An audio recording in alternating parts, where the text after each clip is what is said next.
NCERT summary के series में class 6 history को देख रहे हैं। इसमें 2 अध्याय की वीडियो पहले बन चुकी है। आज हम लोग तीसरे अध्याय को डिस्कस करने वाले हैं। तीसरे अध्याय का शीर्षक है भोजन संग्रह से उत्पादन तक। कहने का अर्थ है कि हम लोगों ने पिछले 2 अध्याय में पढ़ा कि पूरा पाषाण युग के जो लोग थे, मानव थे, वो भोजन का संग्रह करते थे, उत्पादन नहीं करते थे। यानी कि खेती करना उन लोगों ने अभी शुरू नहीं किया था। पहले लोग क्या करते थे? जंगल से कंद मूल फल इकट्ठा करते थे या फिर जानवरों का शिकार करते थे, फिर इसी से उनका जीवन यापन चलता था। अब हम लोग मध्य पाषाण युग या फिर पूरा पाषाण युग के विषय में पढ़ेंगे कि 12,000 साल पहले के बाद क्या हुआ कि उत्पादन भी शुरू किया जाने लगा, जानवरों को लोग जो है पालने भी लगे। इसी चीज को इसमें पढ़ेंगे। सबसे पहला फैक्ट आपको यहाँ दिया जा रहा है कि सबसे पहले जानवरों के विषय में अगर बात करें तो कुत्ते के जंगली पूर्वज को पालतू बनाया गया। और आज जो आपको कुत्ता दिखता है वो तो पालतू हो गया है समाज में रहते रहते। पहले क्या था? जब कुत्ते को किसी ने पालतू बनाया ही नहीं होगा उस समय वो भी जंगल में रहते थे। तो कहने का मतलब आज के जो कुत्ते हैं उनके जंगली पूर्वज को सबसे पहले पालतू बनाया गया। उसके बाद भेड़ और बकरी को लोगों ने पालना सीखा। ओके, चलिए बताया जा रहा है। एक यहाँ कीवर्ड आता है बसने की प्रक्रिया। बसने की प्रक्रिया की शुरुआत जो है 12,000 साल पहले हुई थी। पिछले अध्याय में हम लोगों ने काल विभाजन पढ़ा था, जिसमें 12,000 से 10,000 के बीच में हम लोगों ने पढ़ा था कि मध्य पाषाण काल। ठीक है, तो मध्य पाषाण काल की शुरुआत में ही बसने की प्रक्रिया की शुरुआत होती है। लोग जो है क्या करते हैं, धीरे धीरे जानवरों को पालतू बनाने लगते हैं या फिर पेड़ पौधे भी उगाने लगते हैं, मतलब खेती करना भी सीख जाते हैं। और ये जो बसने की प्रक्रिया है पूरी दुनिया में धीरे धीरे चलती रही। कहने का मतलब ये वाक्य तो आप भी जानते हैं कि परिवर्तन हर जगह एक समान नहीं होता, एक समय में नहीं होता। तो अलग अलग जगहों पे यह परिवर्तन होती ही रही धीरे धीरे, लेकिन 12,000 वर्ष पहले से इसकी शुरुआत हो गई। ठीक है, यहाँ एक बात बताई जा रही है कि अनाज का उस समय क्या क्या उपयोग होता था। 4 उपयोग बताए जा रहे हैं। सबसे पहला, जब लोग अनाज उगाते थे तो उसे अगले साल फिर से खेती करने के लिए बीज के रूप में उसे रख लेते थे। दूसरा उपयोग होता था उसे लोग खाते थे, जो मुख्य उपयोग था। तीसरा था लोग अब अनाज को उपहार के रूप में भी एक दूसरे को देते थे, अपने सगे संबंधी मित्रों को। आगे है लोग भंडारण भी करते थे कि किसी के पास अगर अधिशेष उत्पादन हो गई तो उसका भंडारण कर लेंगे कि किसी आपात स्थिति में काम आएगा, किसी दूसरे को भी दे सकते हैं किसी भी यूज में। तो ऐसे कुछ अनाज के उस समय उपयोग होते थे। अब पशुपालन की बात करें तो पशुपालन को जो है भंडारण का बहुत ही अच्छा तरीका माना जाता था। क्यों? मान लीजिए किसी ने गाय पाला, ठीक है, गाय पालने से क्या होगा, उसे जो है दूध भी मिलेगा, या गाय के अलावा हिरण पाल लिया या दूसरा कुछ भी पाल लिया तो उसे दूध भी मिलेंगे, फिर वो गाय बच्चा भी देगा, उस बच्चे से फिर वो बच्चा बड़ा हो जाएगा। इस तरीके से क्या था कि जानवर पालना बहुत ही लाभदायक होता था। मुर्गी पाल लेगा, मुर्गी अंडा भी देगा, फिर जो है मुर्गी बच्चा भी देगा, मुर्गी को मार भी देगा, उसका मांस भी खा लेगा।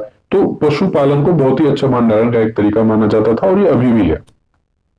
एक यहाँ फैक्ट दिया जा रहा है, बुर्ज होम से गर्तवास के साक्ष्य प्राप्त हुए हैं। इससे ठंड के मौसम में सुरक्षा लोगों को प्रदान होता था। देखिए, बुर्ज होम कश्मीर में एक जगह है, यहाँ पे गर्तवास प्राप्त हुआ है। गर्तवास का मतलब है पृथ्वी के अंदर निवास स्थान। क्या मतलब ये जमीन है, जमीन के नीचे लोग गड्ढा खोद के जब घर बना के रहते थे तो इसे गर्तवास के नाम से जाना जाता था। यहाँ पे आराम से गेट लगा लिया, अंदर आया, सो गए, फिर जब बाहर निकले और अपना काम किए फिर अंदर आ गए।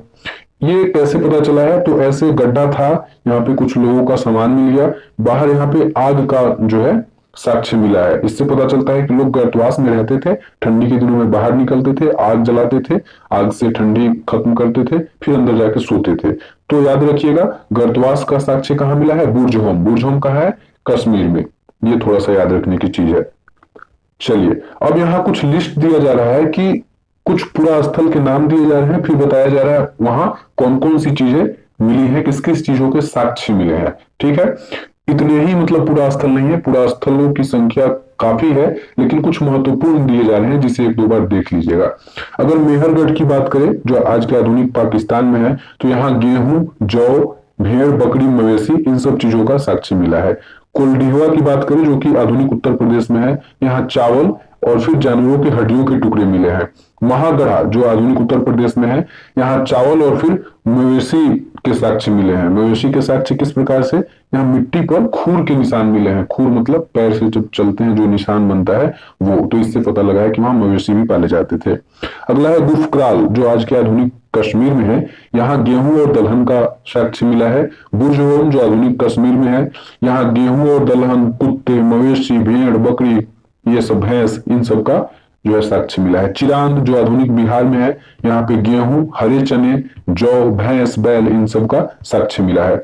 आगे हल्लूर जो आधुनिक आंध्र प्रदेश में है, यहाँ मिला है ज्वार बाजरा, मवेशी, भेड़, बकरी, सुअर। पय्यमपल्ली जो आधुनिक आंध्र प्रदेश में है, यहाँ काला चन्ना, ज्वार बाजरा, मवेशी, भेड़, सुअर, इन सब चीजों का मिला है। देखिए सुअर जो यहाँ आ रहा है बाकी किसी में नहीं है, आधुनिक आंध्र प्रदेश में है, तो ऐसे भी आप थोड़ा इसको याद रख सकते हैं। ये पूरा स्थल था और यहाँ से प्राप्त हुए साक्ष्य को बताया गया। अब हथियार की बात आती है, औजार की बात आती है। हम लोगों ने पिछले अध्याय में पढ़ा, जो लोग पिछले अध्यायों को नहीं देख पाए हैं, प्लेलिस्ट का लिंक आपको डिस्क्रिप्शन में मिलेगा, वहां से जाइए, पहले और दूसरे अध्याय को भी देख लीजिए और अच्छे से समझ आएगा। तो पिछले अध्याय में हम लोगों ने पढ़ा कि आरंभिक मानव जो हथियार औजार यूज करते थे वे बड़े बड़े होते थे। मध्य पाषाण युग में आते आते हथियार थोड़े छोटे हो गए। मेसोलिथ जो टाइम था उसमें मैक्रोलिथ औजार बनने लगे, छोटे छोटे।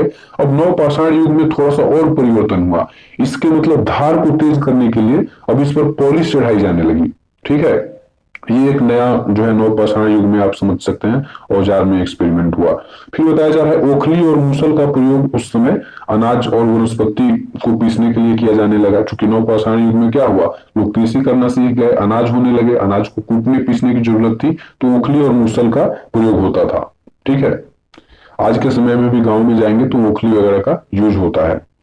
और फिर बताया जा रहा है कि नव पाषाण युग के पूरा स्थल से अनेक प्रकार के मिट्टी के बर्तन भी मिले हैं। कहने का मतलब जब अनाज होगा तो किसी न किसी चीज में उसको रखना होगा, तब अब लोग मिट्टी के बर्तन भी बनाने लगे, बर्तन पर अलंकरण भी करने लगे। अलंकरण का मतलब उस पर अनेक प्रकार के मतलब चित्र बना दिए या कुछ कुछ उसको उसमें आर्ट मतलब बना दिए, जिससे कि वो मिट्टी का बर्तन थोड़ा अच्छा लगे। ठीक है, अब बताया जा रहा है कि नवपाषाण युग में कपड़े भी बुने जाने लगे, और फिर कपड़े बुनने के लिए कपास जैसे पौधों को उगाया जाने लगा, जिससे रेशों की प्राप्ति हो, फिर कपड़ा बनाया जाए। तो ये सब तब्दीली नवपाषाण युग में आते आते हुआ समय के साथ। फिर एक फैक्ट बताया जा रहा है कि परिवर्तन हर जगह एक समान नहीं था। ये तो आप सभी जानते ही हैं कि कोई भी परिवर्तन हर जगह हर समय एक समान नहीं हो सकता। अलग अलग जगह पे अलग अलग समय में परिवर्तन होते ही रहता है।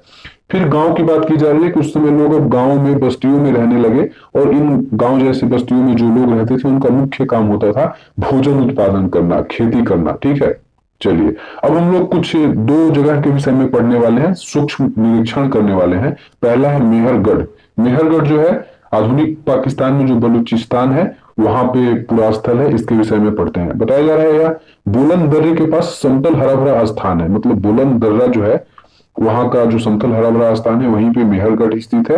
यहाँ के लोगों ने, स्त्री पुरुषों ने सबसे पहले इस इलाके में गेहूं और जौ को उगाना शुरू किया। इसके साथ ही भेड़ बकरी को पालना शुरू किया इन लोगों ने। ठीक है, खुदाई में यहाँ मेहरगढ़ के पूरा स्थल से हमें जो है हिरन, सुअर, भेड़, बकरी, इन सब जानवरों के हड्डियां जो है प्राप्त हुई हैं।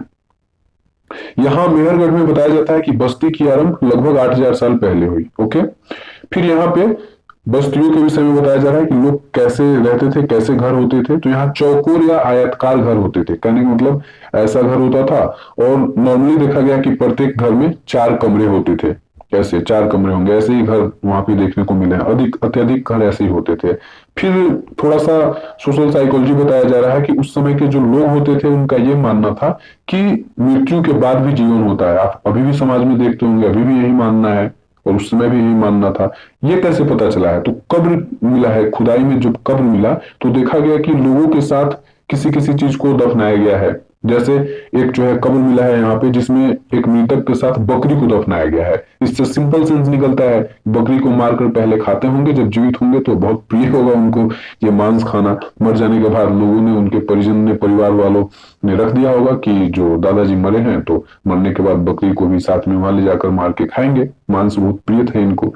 तो ऐसे भी होता था। अब अगला दाओजली हेडिंग जगह है, इसके विषय में हम लोग पढ़ते हैं। ठीक है, देखिए ये जगह चीन और म्यांमार जाने वाले रास्ते में जो ब्रह्मपुत्र नदी घाटी है वहीं की पहाड़ी पर स्थित है दाओजली हेडिंग, नाम याद रखिएगा। ठीक है, यहाँ खड़ल और मुसल जैसे पत्थरों के उपकरण मिले हैं। खड़ल और मुसल जो होता है पीसने वाला, उसके उपकरण मिले हैं।